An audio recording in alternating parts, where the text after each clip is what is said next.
ዱንያ ተመቸንም አልተመቸንም በሞት ይጠናቀቃል።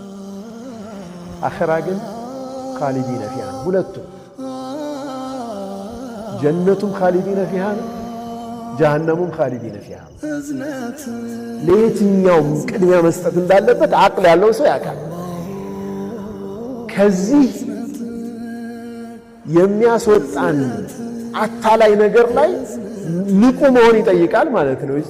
ምንድነው? የቅዛ ይፈልጋል፣ መንቃት ይፈልጋል። ወዴት ነው እየሄድኩ ያለሁት? የትኛው ምርጫ ነው ይዤ እየሄድኩ ያለሁት የሚለው በደንብ መረዳትና ማየት ያስፈልጋል። ሌላ ምሳሌ የሚያመጡት ዑለማዎቹ ዱንያ ፀሐይ ላይ እንደተቀመጠ በረዶ፣ ፀሐይ ላይ እንደተቀመጠ በረዶ ነች ዱንያ። በቃ እየቀለጠች የምትጠፋ። አኺራ ደግሞ ጀውሃር ወርቅ እንቁ ላፈና አለው መጥፋት የሌለበት መጥፋት የሚባል የሌለበት የሆነ ነው አኺራ።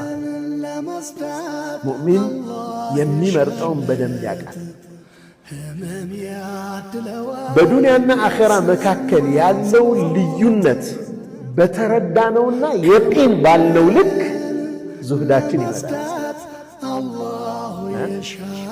5 ሳንቲም የሰው ገንዘብ ወደ እኔ ስትመጣ አኺራዬ ይበላሻል ብለን እርግጠኛ ስንሆን አንነካም። በቃ ያ እርግጠኝነት ነው የእኛን ማንነት የሚወስነው ማለት ነው። ዱንያ ላይ አሁን የሚታየውን አህዋላችንን የሚገልጸው በዱንያና በአኺራ መካከል ያለው ልዩነት በመረዳታችንና በእርግጠኝነታችን ሌብል ነው ማለት ነው።